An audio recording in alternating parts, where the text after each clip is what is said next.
Salam alaikum, bonjour à tous. Donc j'espère que vous allez tous bien, même les haineux.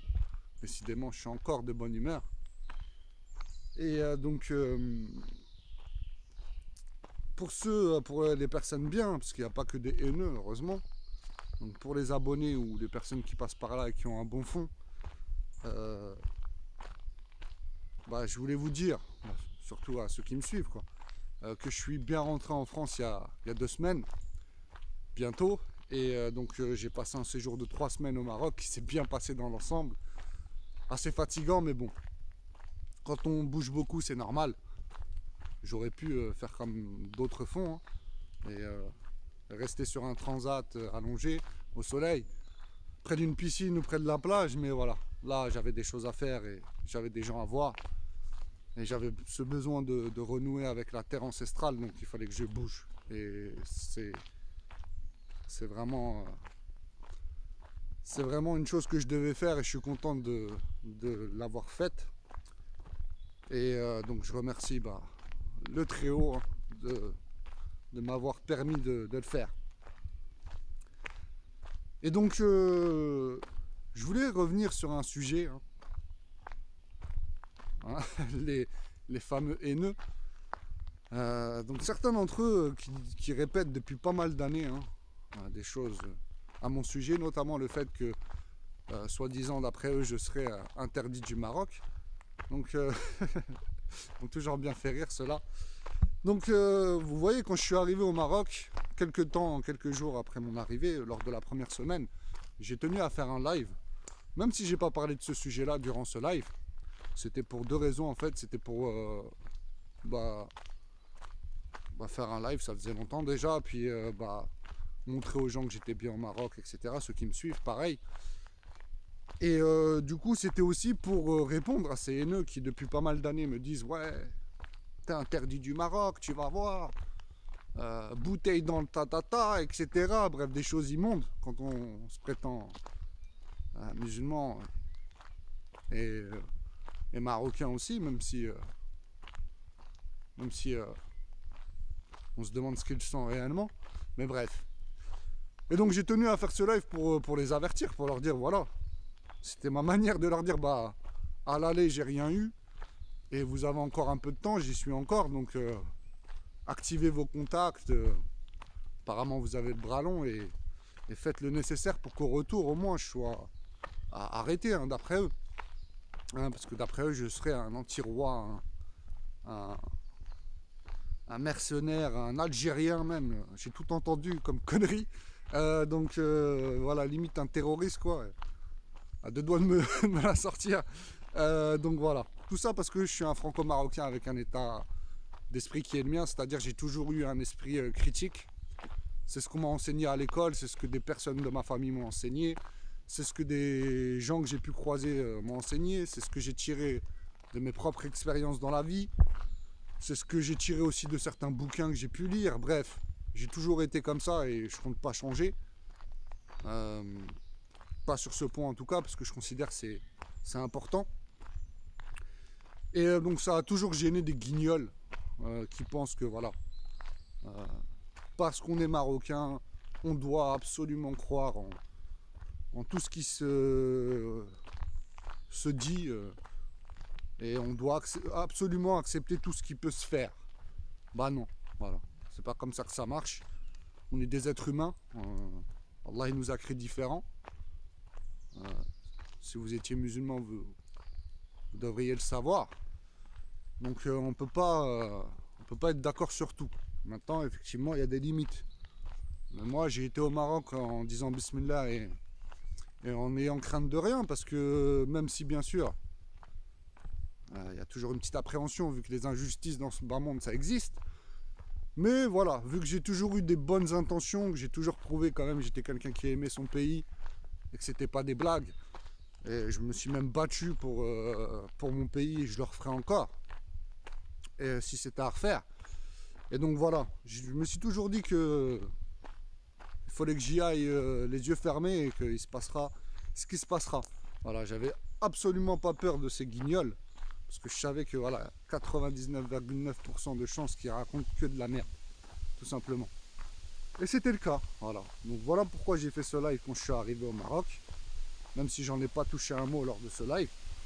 Et je vais refaire demi-tour parce que les arbres me protègent de la pluie. Je suis censé faire du sport, hein. Je suis un peu dans la mouise.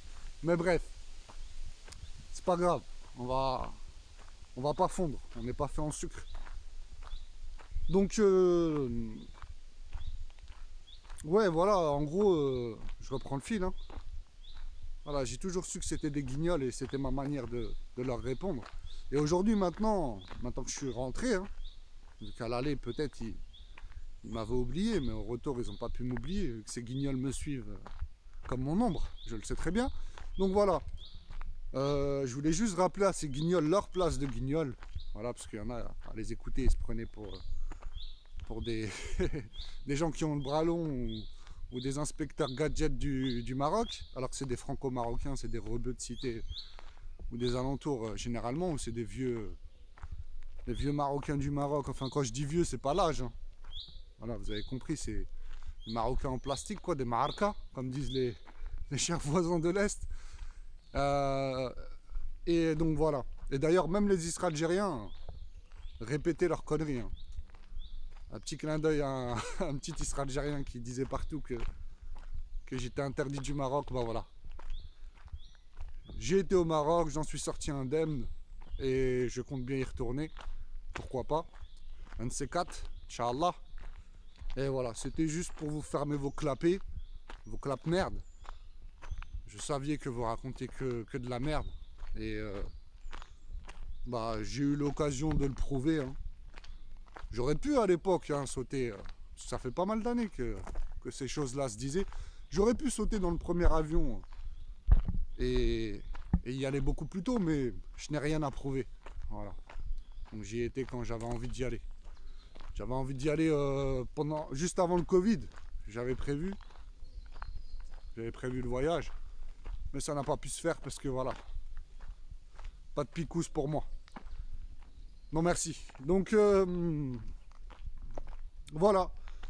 Ce que je tenais à dire pour conclure cette vidéo, c'est voilà, aux franco-marocains, belgo-marocains, aux marocains de manière générale, à ceux qui ont un esprit critique comme moi, parce que je ne suis pas le seul, hein, n'ayez pas peur de prendre la parole, à visage découvert ou pas, ça c'est vos affaires.